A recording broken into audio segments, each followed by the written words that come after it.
Subscribe कयो मुझे channel के घंटी के निशान ते क्लिक कयो जी हर नए वीडियो की नोटिफिकेशन तव्हांखे मिली सके।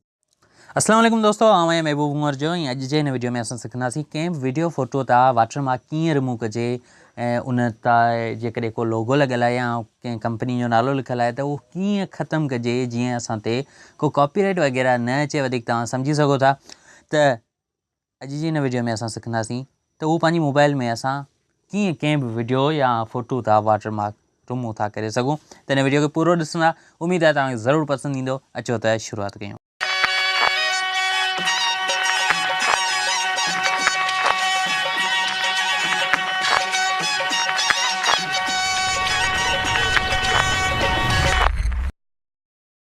दोस्तों हिन ऐप में जीअं तव्हां ईंदो तव्हांजे साम्हूं सिलेक्ट वीडियो, सिलेक्ट इमेज, माई गैलरी, हीअ मुंहिंजी गैलरी आहे जंहिंमें मूं ऑलरेडी वीडियो ऐं इमेज जेके कुझु ठाहे रखिया आहिनि तव्हांजे साम्हूं आहिनि।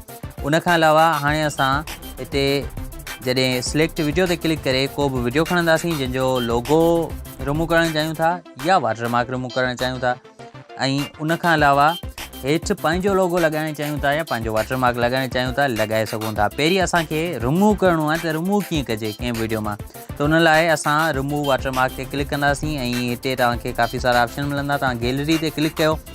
गैलरी ते क्लिक करण खां पोइ तव्हां अची उहो वीडियो खणो। मिसाल तौरु मुंहिंजो उहो वीडियो किथे आहे, व्हाट्सअप वीडियोज़ में, ऐं उनखां अलावा ज़ाहिर आहे लास्ट में ई हूंदो।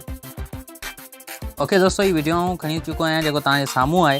ऐं तव्हां ॾिसी सघो था त हिनखे आउं प्ले करे तव्हांखे ॾेखारे थो वठां त हिन में हिन जॻह ते रोमेंटिक वर्ड जो वाटरमार्क आहे। ठीकु आहे, हीअ भाउ रोमेंटिक वर्ड वारो ख़ुदा करे माफ़ु करे हा, इहो दोस्त आहे पंहिंजो। ओके, इन जो वाटरमार्क आहे। हिनखे कीअं ख़तमु कंदासीं उन करे असां हिनखे जस्ट पूरो बीहारे इन जो जेको जेसि ताईं हिन जो लोगो आहे ओसि ताईं हिनखे रखंदासीं। सही आहे, ऐं उनखां पोइ सेव ते क्लिक कंदासीं। सेव ते क्लिक करण सां ही कुझु ये ऑलरेडी ठहियल आहे। सेव एंड न्यू ते क्लिक था करे वठो। ओके दोस्तों, ये प्रोसेसिंग थियणु शुरू थी वई आहे। हिन जो मथे मूंखे नोटिफिकेशन बि अची वियो ऐं हेठि हिन जा ख़राबु एड बि अचनि पिया। बहरहाल उन्हनि खे तव्हां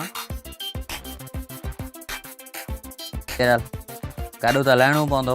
ओके, तव्हां ॾिसी सघो था त इहो तक़रीबन 90% थी वियो आहे। तमामु फास्ट थी थो वञे ऐं हीउ थी चुको आहे ऐं हाणे असां हिनखे ॾिसी बि सघूं था।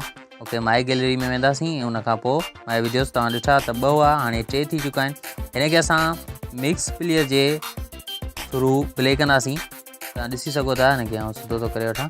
दोस्तों हाणे तव्हां ॾिसी सघो था त हिन मां वाटरमार्क मुकमल तौर ते ख़तमु थी चुको आहे। तव्हांखे ज़ूम करे ॾेखारे थो वठां।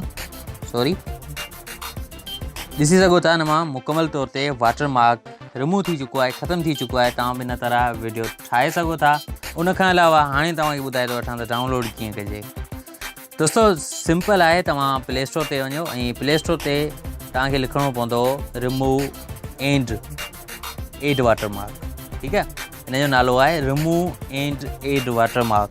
हीअ तव्हां लिखी सर्च कयो, तव्हांजे साम्हूं हीअ एप्लीकेशन मिलंदी ऐं तमामु सुठी रेटिंग आहे हिन जी। रेटिंग ते पाण अचूं ई कोन, पाण बाक़ी नई एप्लीकेशन आहे। हिनखे 100,000 मतिलबु 1 लख खां बि वधीक माण्हुनि डाउनलोड कयो आहे। 100,000 मतिलबु 1 लख खां वधीक माण्हुनि डाउनलोड कयो आहे। ऐं उनखां अलावा माण्हुनि जा राया बि तमामु बेस्ट आहिनि हिन एप्लीकेशन जे लाइ, तमामु सुठा आहिनि। त उमेद आहे तव्हांखे बि ज़रूरु पसंदि आई हूंदी। वधीक ॾींहं वीडियो जे लाइ हिन वीडियो खे लाइक कयो, दोस्तनि सां शेयर कयो, कमेंट में पंहिंजी राय लिखो। हिन चैनल खे तव्हां सब्सक्राइब न कयो आहे त सब्सक्राइब कयो। वीडियो ॾिसण लाइ लख थोरा। मां मिलां थो तव्हां सां अॻी वीडियो में। तेसीं ताईं ईंदा इजाज़त। अल्लाह हाफ़िज़, गुड बाय।